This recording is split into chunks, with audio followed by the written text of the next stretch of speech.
आपकी एडिट की गई वीडियो प्रोफेशनल कभी नहीं लगेगी जब तक कि आप इन 7 चीजों को बारीकी से नहीं जान लेते हैं, क्योंकि ये 7 चीजें वीडियो एडिटिंग की फाउंडेशन है। चाहे आप एक बिगिनर हो या फिर आपको थोड़ी बहुत एडिटिंग आती है, लेकिन जब आप इन 7 चीजों को अच्छे से समझ लेंगे तो आप हर एक टाइप की वीडियो एडिट करने के लिए फुल्ली तैयार हो जाएंगे। तो चलिए आज हम एक बिगिनर से प्रो लेवल के एडिटर बनने की जर्नी को स्टार्ट करते हैं। So let's get started.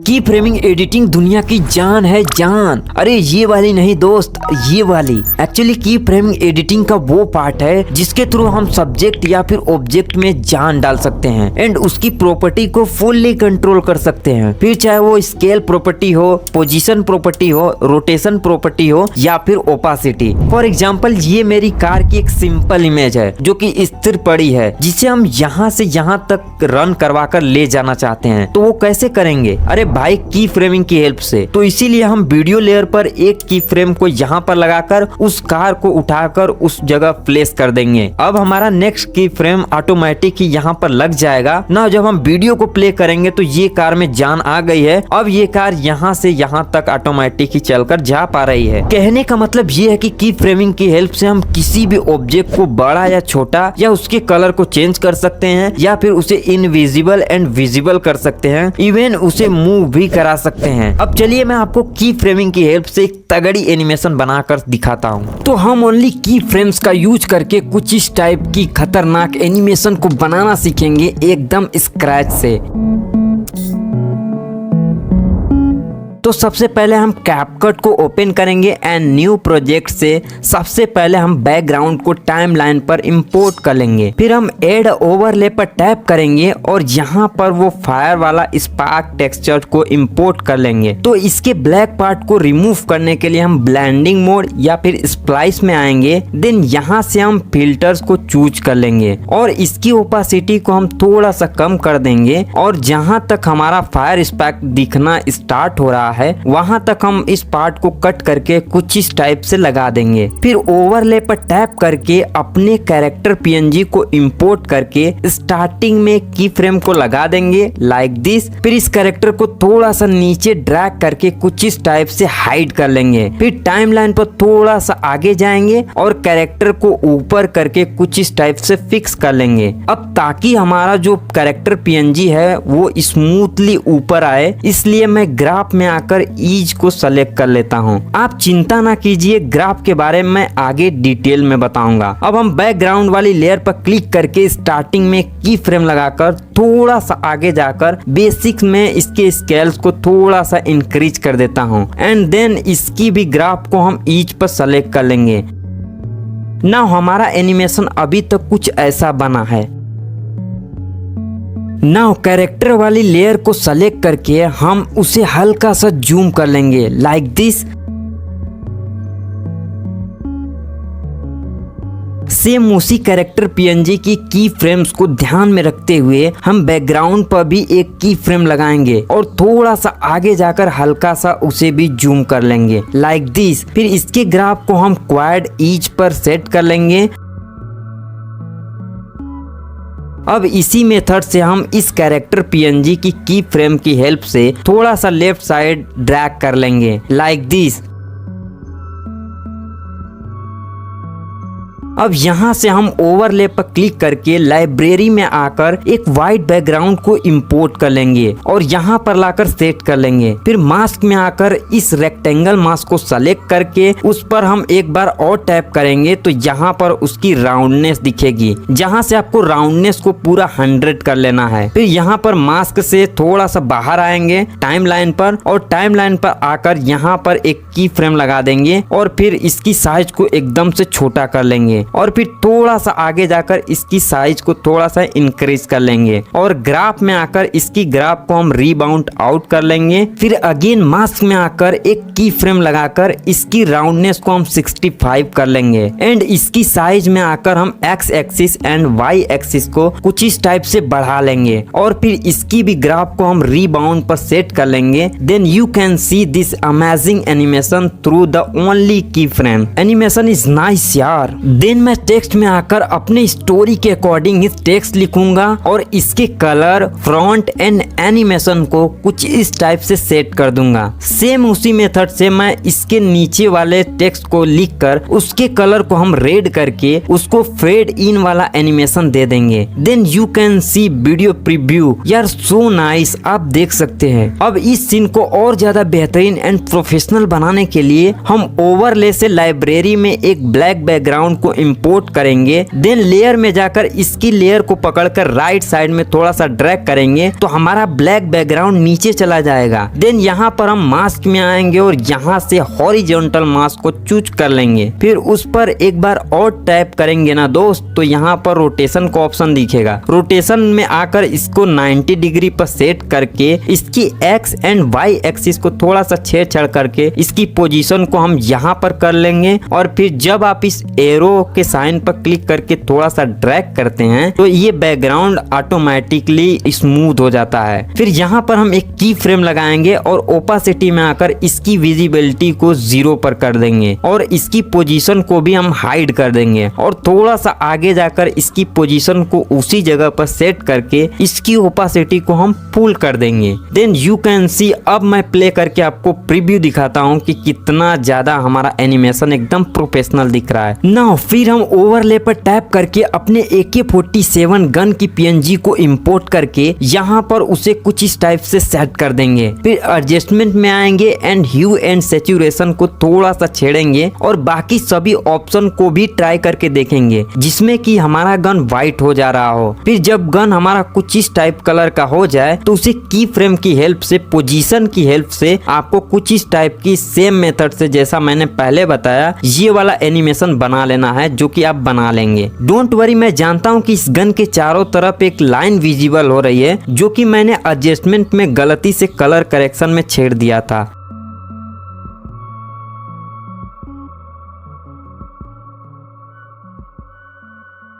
अब हम ओवरले पर क्लिक करके उसके ऊपर एक सेकेंड बैकग्राउंड के लिए एक सेकेंड बैकग्राउंड को इंपोर्ट करेंगे और फिर जो टेक्स्ट इसके ऊपर आ रहा है ना उसे हम स्प्लिट करके कुछ इस टाइप से यहाँ से कट कर देंगे और फिर उसके बाद हम एरोप्लेन PNG को अपने टाइमलाइन पर इंपोर्ट करेंगे और उस एरोप्लेन को यहाँ पर कुछ इस टाइप से हाइड कर लेंगे और यहाँ पर एक की फ्रेम लगा देंगे और फिर थोड़ा सा टाइमलाइन पर आगे जाकर उस एरोप्लेन को पकड़कर इस साइड में लेकर आएंगे एंड बैकग्राउंड लेयर पर क्लिक करके हम मास्क में आएंगे एंड अगेन हॉरिजॉन्टल मास्क को सेलेक्ट कर लेंगे एंड इसकी रोटेशन को भी हम 90 डिग्री पर रखकर इस एरो पर थोड़ा सा ड्रैग करेंगे तो हमारा बैकग्राउंड थोड़ा सा स्मूथ हो जाएगा। फिर हम एरोप्लेन के साथ साथ उस मास्क को आगे बढ़ाते रहेंगे तो हमारा की फ्रेम ऑटोमेटिक ही लगता रहेगा। जैसे ही सभी की फ्रेम्स उस एरोप्लेन के साथ सभी की फ्रेम्स लग जाए तो यहाँ पर ग्राफ में आकर ईज वाले ग्राफ को सेलेक्ट कर लेना है। देन फाइनली हमारा ये वाला एनिमेशन बनकर तैयार हो चुका है, आप देख सकते हैं।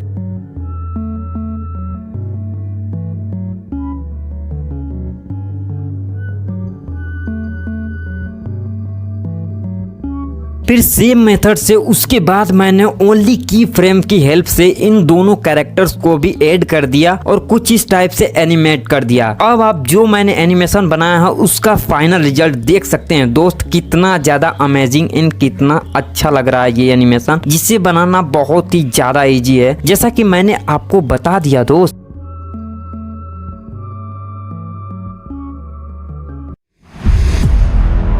मास्किंग का मतलब होता है किसी भी इमेज या फिर वीडियो में से सिर्फ एक पर्टिकुलर एरिया को दिखाना, बाकी सभी को हाइड कर देना। जैसे मैं इस इमेज में ये स्पेसिफिक पिक्चर को आपको मास्क की हेल्प से क्रिएट करके इस पर फोकस करवा पा रहा हूँ, या फिर दूसरी लैंग्वेज में कहें तो दीवार के उस पार की चीजों को देखने के लिए कि आखिर उस पार क्या है, हम घरों में विंडोज लगा देते हैं जिनकी हेल्प से हम उस साइड के व्यूज को इजीली देख पाते हैं। और इस सिनारियो में हमारा विंडो जो है मास्क का काम करता है। कैपकट में ये मास्क 6 टाइप्स के दिए गए हैं जिनका डिफरेंट सिनारियो में डिफरेंट वर्क होता है। फॉर एग्जाम्पल मैंने कैपकट में ये बैकग्राउंड को इम्पोर्ट करके उसके ऊपर इस वीडियो लेयर को भी इम्पोर्ट कर लेता हूँ। अब मास्क में आएंगे और यहाँ से एक सर्कल मास्क को सेलेक्ट कर लेंगे। अब मास्क के इन दोनों हैंडल से हम x axis and y axis को चेंज कर सकते हैं एंड इस हैंडल को ड्रैग करके हम उसके फेदर को बढ़ाकर उसे और ज्यादा स्मूथ बना सकते हैं। अब मैं मास्किंग का यूज करके आपको एक तगड़ी ट्रांजिशन बना कर दिखाता हूँ। तो सबसे पहले मैं कैपकट में आकर मैंने अपना एक वीडियो सेलेक्ट कर लिया है। देन ओवरले पर क्लिक करके हम इन तीनों कलर को यहाँ से कुछ इस टाइप से इंपोर्ट कर लेंगे। देन यहाँ से ओपासिटी में आकर इन दोनों ऊपर वाली लेयरों की ओपासिटी को हम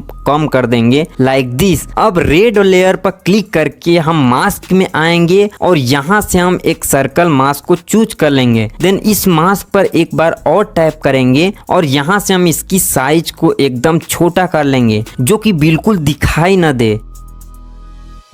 थोड़ा आगे जाकर हम इस मास्क की साइज को इंक्रीज कर देंगे लाइक दिस। फिर ग्राफ पर आकर इसकी ग्राफ को हम ईच पर सेट कर देंगे एंड सेम इसी टाइप से हम ग्रीन लेयर के साथ भी करेंगे। पहले इसकी ओपासिटी को फुल करके इसे भी मास्क की हेल्प से कुछ इस टाइप से बड़ा एंड छोटा कर लेंगे।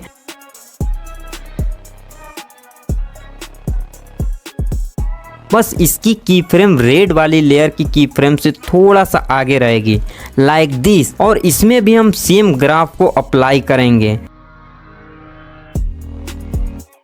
देन व्हाइट वाली लेयर की बारी आएगी तो इसकी भी ओपासिटी को हम पहले फुल करेंगे एंड सेम इसमें भी वही मास्क को अप्लाई करेंगे एंड इसकी भी लास्ट की फ्रेम जो होगी वो ग्रीन लेयर से थोड़ा सा आगे रहेगी लाइक दिस। एंड इसमें भी हम ग्राफ में ईज वाला ग्राफ अप्लाई कर देंगे एंड फाइनली हमारी ये ट्रांजिशन बनकर रेडी हो गई है जो कि देखने में एकदम बवाल लग रही है। यू कैन सी। अब हम ओवरले पर क्लिक करके लाइब्रेरी से इस ब्लैक बैकग्राउंड को टाइमलाइन के ऊपर लेकर आऊंगा। फिर मास्क में आकर रेक्टेंगल मास्क को चूज कर लूंगा। देन इस पर एक बार और टैप करके इसकी राउंडनेस को मैं फुल कर लूंगा।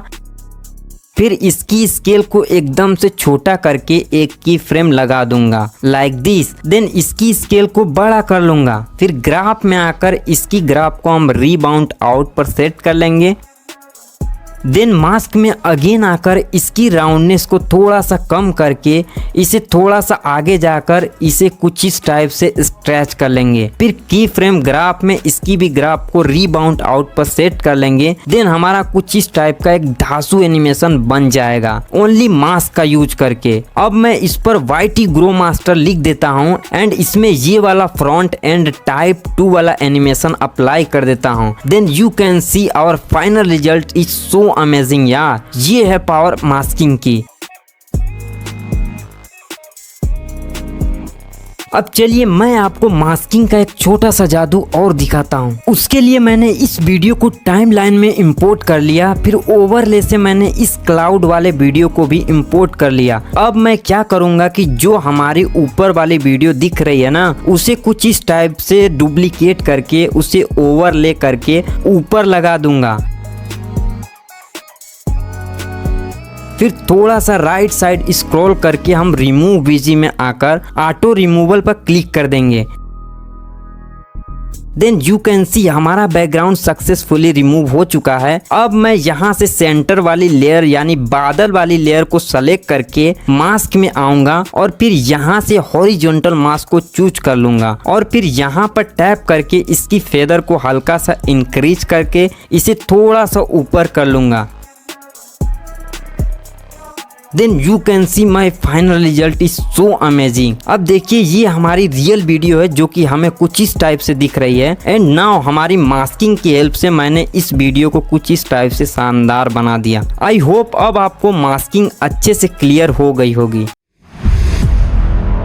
की फ्रेमिंग ग्राफ किसी भी एनिमेशन को स्मूथ एंड स्टैटिक बना देता है, जो कि ग्राफ के थ्रू बनाया गया एनिमेशन एकदम प्रोफेशनल दिखाई पड़ता है। इसीलिए ग्राफ को जानना मोस्ट इम्पोर्टेंट है दोस्त। Smooth graph animation mainly 3 types के होते हैं, in, out and ease. CapCut में स्मूथ इन एनिमेशन के लिए 3 वेरिएशन दिए गए हैं, जिसमें you can see that ease in का मतलब होता है कि स्टार्टिंग में स्पीड स्लो होगी, फिर एंड में स्पीड फास्ट हो जाएगी। वहीं क्वाड इन में स्टार्टिंग में बहुत स्लो होगी, बीच में थोड़ा सा फास्ट और एंड में ज्यादा ही फास्ट हो जाएगी हमारी speed. And last cubic in animation graph में एकदम स्लो से स्टार्ट होकर अचानक से फुल स्पीड में हो जाती है, जैसा कि आप एनिमेशन में देख सकते हैं। सेम उसी टाइप से आउट एनिमेशन के भी 3 वेरिएशन होते हैं कैपकट में, like ease out. Ease out का मतलब होता है कि स्टार्टिंग में फास्ट से एंड में स्लो हो जाना। एंड क्वाड आउट का मतलब होता है स्टार्टिंग में फास्ट बट एंड में धीरे धीरे साइकिल की तरह स्लो हो जाना। एंड लास्ट क्यूबिक आउट, इसका मतलब होता है स्टार्टिंग में एकदम फास्ट बट लास्ट में एकदम स्मूथली स्लो हो जाना। That you can see these examples. And अब ईच ग्राफ जब हम किसी भी ऑब्जेक्ट पर अप्लाई करेंगे तो कुछ इस टाइप से स्मूथ रन होकर आराम से रुक जाएगा, जैसा कि ये कार की एनिमेशन को आप देख सकते हैं। सेम आप ईच के इन तीनों वेरिएशन में भी डिफरेंस को देख सकते हैं। अब जब आपको जिस भी टाइप की एनिमेशन की रिक्वायरमेंट होगी, आप सिंपली उसे यूज कर सकते हैं अपनी वीडियो में स्मूथनेस ऐड करने के लिए। अब लास्ट की फ्रेम ग्राफ हमारा है रीबाउंड इन,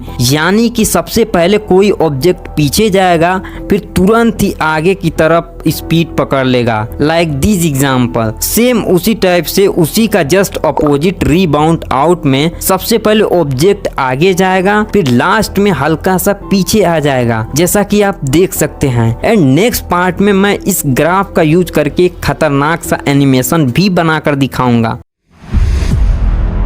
ब्लेंडिंग मोड का यूज करके आप कुछ इस टाइप की क्रेजी रिजल्ट्स को निकाल सकते हैं, बिकॉज ब्लेंडिंग मोड का मतलब ही यही होता है कि एक रॉ वीडियो के ऊपर एक वीडियो को उसमें ब्लेंड कर देना या फिर मिला देना, जिससे उसमें पता ही ना चले कि उसमें 2 क्लिप्स मिले हुए हैं, और रिजल्ट्स भी काफी ज्यादा खतरनाक आते हैं दोस्त। फॉर एग्जाम्पल कैपकट में आकर मैंने लाइब्रेरी से एक ब्लैक बैकग्राउंड को इम्पोर्ट करके फिर ओवरले पर क्लिक करके मैंने इस बैकग्राउंड को भी टाइम लाइन पर कुछ इस प्रकार से इंपोर्ट कर लिया। फिर उसे कुछ इस टाइप से फुल स्क्रीन कर लेता हूँ। सेम उसी टाइप से हम उस फायर स्पार्क वाले ओवरले को भी इंपोर्ट करके स्प्लाइस में जाकर फिल्टर्स को हम सेलेक्ट कर लेंगे। फिर अगेन ओवरले से हम इस मनी ओवरले को भी यहाँ पर लाकर फिक्स कर देंगे। फिर इसकी भी ब्लेंडिंग मोड या फिर स्प्लाइस में जाकर इसे हम भी फिल्टर पर सेट कर देंगे। फिर अपने इस कैरेक्टर PNG को भी यहाँ पर इंपोर्ट करेंगे और यहाँ से लेयर में आकर इसे सबसे ऊपर रख देंगे। देन टेक्स्ट में आकर अपने अकॉर्डिंग एक टेक्स्ट को ऐड कर लेंगे एंड उस टेक्स्ट को कैरेक्टर PNG के नीचे लगा देंगे लाइक दिस। फिर हम की फ्रेम की हेल्प से अपने कैरेक्टर PNG को साइड अप वाला एनिमेशन दे देंगे, जैसा कि मैंने पहले ही बता चुका हूँ इस एनिमेशन को क्रिएट करना। फिर मनी ओवरले की ओपासिटी में जाकर इसकी विजिबिलिटी को 0 कर देंगे। फिर यहाँ पर एक की फ्रेम लगा देंगे और फिर टाइम लाइन पर थोड़ा सा आगे जाकर उसकी विजिबिलिटी को 100 कर देंगे। फिर ओवरले पर क्लिक करेंगे और इस किंग वाले इमेज को इंपोर्ट कर देंगे और फिर लेयर में जाकर इस किंग वाले इमेज को कैरेक्टर PNG के नीचे कर देंगे कुछ इस टाइप से ड्रैग करके। फिर स्प्लाइस में आकर इसकी ब्लेंडिंग मोड को हम ओवरले पर सेट कर देंगे ताकि हमारा पिक्चर कुछ इस टाइप से दिखे। फिर इस किंग वाले इमेज को भी ओपासिटी एनिमेशन दे देंगे, जैसा कि मैंने अभी आपको दिखाया थ्रू ऑफ की फ्रेमिंग। देन अब आप देख सकते हैं कि ये हमारा एनिमेशन कितना ज्यादा जबरदस्त बन कर आया है ओनली ब्लेंडिंग मोड का यूज करके। इसीलिए कैपकट में स्प्लाइस या ब्लेंडिंग मोड में बहुत सारे ऑप्शन दिए गए हैं, जिससे आप अपनी एक लेयर के ऊपर दूसरी लेयर को ब्लेंड कर सकते हैं और इनमें से जो भी ब्लेंडिंग ऑप्शन आपके नीचे वाली लेयर से अच्छे से ब्लेंड हो जाती है या उसका रिजल्ट अच्छा लगने लगता है, बस उसे ही उस पर अप्लाई कर देना है। बाकी आप सभी ब्लेंडिंग मोड को अच्छे से एक्सप्लोर कर सकते हैं। स्पीड रैंपिंग का मतलब है कि वीडियो की स्पीड को सही तरीके से फास्ट एंड स्लो करके वीडियो में डेप्थ क्रिएट करना, ताकि वीडियो से एक अच्छी फीलिंग्स निकल सके। जैसे कि आप इस टाइप की वीडियोस इंटरनेट पर बहुत सारी देखे होंगे और ये सभी वीडियोस स्पीड रैंपिंग के थ्रू ही क्रिएट की जाती हैं। तो जब आप एक बार भी स्पीड रैंपिंग की फंडामेंटल्स को डिटेल में समझ लेंगे तो आप भी कुछ इस टाइप की वीडियोस बहुत ही इजीली क्रिएट कर पाएंगे मित्र। तो जैसा कि मैंने कैपकट में इस वीडियो को इंपोर्ट कर लिया हूँ ना, जब हम स्पीड पर क्लिक करते हैं तो यहाँ पर हमें 3 डिफरेंट ऑप्शन दिखते हैं, जिसमें से नॉर्मल पर क्लिक करके हम नॉर्मली अपनी वीडियोस में स्पीड को 1x के पीछे जाते हैं तो यहाँ से हम अपनी वीडियो को स्लो कर सकते हैं। एंड जैसे ही इस स्केल को 1x से आगे करेंगे तो हमारी वीडियो में फास्ट मोशन ऐड हो जाएगा, यानी हमारी वीडियो फास्ट हो जाएगी, जो कि नॉर्मली सभी लोगों को पता होती है। बट सेकेंड में जब हम कर्व वाले ऑप्शन में आते हैं तो यहाँ पर हमें बहुत सारे कर्व के प्रीसेट देखने को मिलते हैं और साथ में हम कस्टम से अपनी मनपसंद की प्रीसेट डिजाइन भी कर सकते हैं। बट सबसे पहले हम ये जान लेते हैं कि आखिर ये कर्व काम कैसे करते हैं। तो देखिए, जैसा कि ये हमारा कर्व ग्राफ है जिसमें कि अभी आपको ये 3 पॉइंट्स दिखाई दे रहे होंगे। अब जब हम इस फर्स्ट वाले पॉइंट को ऊपर 10x पर सेट करते हैं तो हमारी स्पीड फास्ट हो जाएगी, और जब हमारा पॉइंट सेंटर में रहेगा तो हमारी स्पीड एकदम नॉर्मल रहेगी। बट यदि हम इस लास्ट वाले पॉइंट को जब हम 0.1x नीचे करेंगे तो हमारी वीडियो की स्पीड एकदम स्लो हो जाएगी, जैसा कि आप देख सकते हैं। बट अभी हमारी वीडियो बहुत ज्यादा अटक के चल रही है, जिससे कि हमें स्पीड का पता ही नहीं चल रहा कि कब स्लो हो रहा है कब फास्ट हो रहा है। इसीलिए हम इसे स्मूथ करने के लिए हम स्मूथ स्लो मो पर क्लिक करेंगे एंड यहाँ पर बेटर क्वालिटी पर क्लिक कर देंगे। देन यू कैन सी हमारी एनिमेशन स्मूथ होना स्टार्ट हो गई है। देन कुछ टाइम बाद आप देख सकते हैं इस एनिमेशन को पहले एकदम फास्ट, फिर धीरे धीरे हमारी एनिमेशन एकदम नॉर्मल हो गई, फिर एकदम से स्लो हो जाती है, जैसा कि इस ग्राफ का स्ट्रक्चर है। अब बात करें इन कर्व प्रीसेट्स की, तो इनमें से आप किसी पर एक पर क्लिक करके इसे यूज कर सकते हैं एंड जब आप उस पर एक बार और क्लिक करेंगे तो यहाँ पर वही कर्व आपको दिखेंगे, और जिस टाइप से उन कर्व का स्ट्रक्चर बना होगा उसी टाइप से आपकी वीडियोस में भी मोशन आएंगे। यानी यदि ये कर्व नीचे रहेगा तो स्लो रहेगा और ऊपर रहेगा तो फास्ट रहेगा। सो अपने अकॉर्डिंग आप इसे एडजस्ट भी कर सकते हैं। फॉर एग्जाम्पल, मैंने अपनी वीडियो लेयर को सेलेक्ट करके मैंने कस्टम कर्व को सेलेक्ट कर लिया है। अब यहाँ पर ऑलरेडी 5 पॉइंट्स दिए गए हैं, तो सबसे पहले मैं फर्स्ट पॉइंट को 10x पर ऊपर ड्रैग करता हूँ, फिर सेकेंड पॉइंट को नीचे ड्रैग करता हूँ, और फिर इसी टाइप से थर्ड को ऊपर ड्रैग करता हूँ, फिर फोर्थ एंड फिफ्थ पॉइंट को कुछ इस टाइप से सेट कर देता हूँ। फिर कर्व के सेंटर में आकर एड बीट पर क्लिक करूंगा तो एक और पॉइंट मेरा एड हो गया है। फिर फाइनली अपने सभी कर्व को कुछ इस टाइप से बनाकर स्मूथ स्लो मो पर क्लिक करके बेटर क्वालिटी में इनहेंस कर लेंगे। अब जब मैंने अपनी वीडियो को प्ले करी तो आप देख सकते हैं कि ये हमारी स्मूथ एनिमेशन रेडी हो गई है। सेम आप इसी टाइप से आप अपनी किसी भी वीडियो में कर्व की हेल्प से स्पीड रैंपिंग बहुत ही इजीली तरीके से कर सकते हैं और जल्दी ही वायरल हो सकते हैं। ये मेरी एक सिंपल वीडियो है। अब मैंने इस पर अप्लाई किया adjustment, then filter, then effects, तो यू कैन सी हमारी वीडियो अब ऐसे से कुछ ऐसा दिखने लगी है। तो कहने का मतलब ये है कि एडजस्टमेंट, फिल्टर और इफेक्ट्स का यूज करके आप अपनी वीडियो को सिनेमैटिक ही नहीं उसकी फीलिंग एंड इमोशन को भी चेंज कर सकते हैं। जैसे कैपकट में आकर मैंने एक प्रोजेक्ट में इस इफेक्ट पर क्लिक करूंगा तो यहाँ पर इतने सारे इफेक्ट्स हैं कि यदि मैं सभी को एक्सप्लेन करने लगूं तो 4 घंटे से भी ज्यादा समय लग जाएगा। इसीलिए मैं मोस्टली 5 इफेक्ट्स का यूज करता हूँ। लाइक ये फर्स्ट वाला टीवी लाइन वाला है जो कि हमें कुछ इस टाइप का रिजल्ट देता है। सेकेंड ये टीवी वाला है जो कुछ इस टाइप से दिखता है। एंड थर्ड है ये ब्लर इफेक्ट्स जो कि हमारे वीडियो में ब्लर ऐड करने के काम आता है। और बाकी का आप इन सभी इफेक्ट्स को भी देख सकते हैं। अब जैसे मैंने इस क्लिप पर ईज ग्लो अप्लाई किया तो हमारी वीडियो में ग्लो आ गई है। फिर इस पर मैं एक बार और टैप करके इसकी एडजस्टमेंट को भी यहाँ से एडजस्ट कर सकता हूँ कि हमें आखिर फिर ग्लो इंटेंसिटी कितनी रखनी है। सेम इसी टाइप से मैंने इस रिपल वाले इफेक्ट्स को भी अप्लाई किया, देन इसकी एडजस्टमेंट में कुछ इस प्रकार से करके सेट कर दिया। तो आप वीडियो के रिजल्ट्स को देख सकते हैं कितना ज्यादा शानदार रिजल्ट है। सेम जब आप फिल्टर पर आते हैं तो यहाँ पर भी फिल्टर्स में आपको बहुत सारे फिल्टर्स देखने को मिलते हैं जिसे आप अपनी वीडियो में अप्लाई कर सकते हैं इजीली। फिर यहीं पर हम अपनी वीडियो को और ज्यादा प्रोफेशनल बनाने के लिए एडजस्ट पर क्लिक करके यहाँ से उसे एडजस्ट कर सकते हैं अपने अकॉर्डिंग। लाइक मैंने ब्राइटनेस को हल्का सा डाउन कर दिया, कंट्रास्ट को 16 पर सेट कर दिया, सेचुरेशन को 50 पर, ब्रिलियंस को 14 पर, फिर शार्पनेस को 17 पर करके क्लियरिटी को भी 39 पर कर दिया। देन ग्राफ को कुछ इस टाइप से सेट करके white, black, temperatures and vignette को थोड़ा थोड़ा एडजस्ट कर लिया। आप जैसा कि आप देख सकते हैं मैं एक एक करके एडजस्ट कर रहा हूँ। फिर मैंने अपनी इस बेकार सी वीडियो को कुछ इस टाइप से एडजस्ट करके उसे प्रोफेशनल बना लिया है जैसा कि आप लोग देख सकते हैं, और आप भी खुद इसे एक्सप्लोर कर सकते हैं अपने प्रोजेक्ट में। नाउ मैंने ओवरले पर क्लिक करके अपनी इस ग्रीन स्क्रीन वाली वीडियो को इंपोर्ट कर लिया हूँ। अब इसकी ग्रीन बैकग्राउंड को रिमूव करने के लिए हम वीडियो क्लिप्स को सेलेक्ट करके राइट साइड में स्क्रॉल करके इस रिमूव बीजी पर क्लिक करेंगे। तो यहाँ से हम क्रोमा की को सेलेक्ट कर लेंगे, फिर इस कलर पिकर को थोड़ा सा ड्रैग करके ग्रीन वाले पार्ट पर ले जाएंगे तो हमारा ग्रीन वाला पार्ट इजीली रिमूव हो जाएगा। एंड इसकी इंटेंसिटी को 44 पर,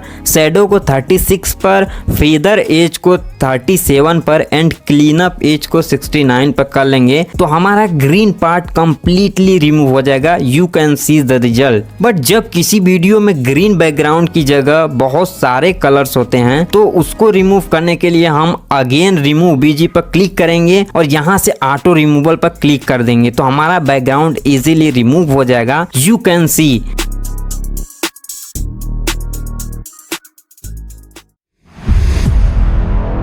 आपको कितनी भी अच्छी वीडियो एडिट करना क्यों ना आता हो, बट आपकी वीडियो प्रोफेशनल कभी नहीं लगेगी जब तक कि आप उसमें हाई क्वालिटी के मटेरियल या एसेट्स यूज नहीं करेंगे। क्योंकि आपको कितनी भी अच्छी सब्जी बनानी क्यों ना आती हो, बट जब आप उसमें अच्छे मसाले और मटेरियल्स का यूज नहीं करेंगे तो उसमें वो टेस्ट आएगी ही नहीं दोस्त। तो अभी एआई के ज़माने में अपने अकॉर्डिंग वीडियो में फील लाने के लिए आपको AI images and AI videos की रिक्वायरमेंट होगी। तो AI images and AI video को जनरेट करना मैंने इन दोनों वीडियोस में बता दिया है, वो भी 100% फ्री में। एंड हाई क्वालिटी में स्टॉक वीडियोस के लिए आप इन 12 वेबसाइट को भी विजिट कर सकते हैं। एंड बैकग्राउंड म्यूजिक के लिए आप इन वेबसाइट से डाउनलोड करके यूज कर सकते हैं। एंड जब आप क्रोम ब्राउजर में आकर ऊपर टाइप करेंगे क्लीन पीएनजी, देन फर्स्ट वाली वेबसाइट पर क्लिक करेंगे तो यहाँ पर आपको अल्ट्रा हाई क्वालिटी पीएनजी एकदम 100% फ्री में देखने को मिल जाएगी, जिसे आप इजीली डाउनलोड करके यूज कर सकते हैं। और यहाँ से आप अपने अकॉर्डिंग सर्च करके भी यहाँ से आप फ्री में हाई क्वालिटी पीएनजीज को डाउनलोड करके अपनी वीडियोस में यूज कर सकते हैं। बाकी आपको मैं खुद ultra high quality editing material अपनी टेलीग्राम पर डेली सेंड करता हूँ दोस्त, तो आप वहां से भी ले सकते हैं इजीली। और यदि आप चाहते हैं कि इसकी नेक्स्ट पार्ट में मैं एक प्रोफेशनल वीडियो को स्टेप बाय स्टेप एडिट करके आपको एक एक चीज सिखाऊं तो कमेंट करें part 2। And professional mobile editing के लिए कैपकट खोज रहे हैं तो आप इस वीडियो को जरूर देखें। एंड वीडियो को लाइक करके सब्सक्राइब का बटन तोड़ दें। बहुत बहुत धन्यवाद।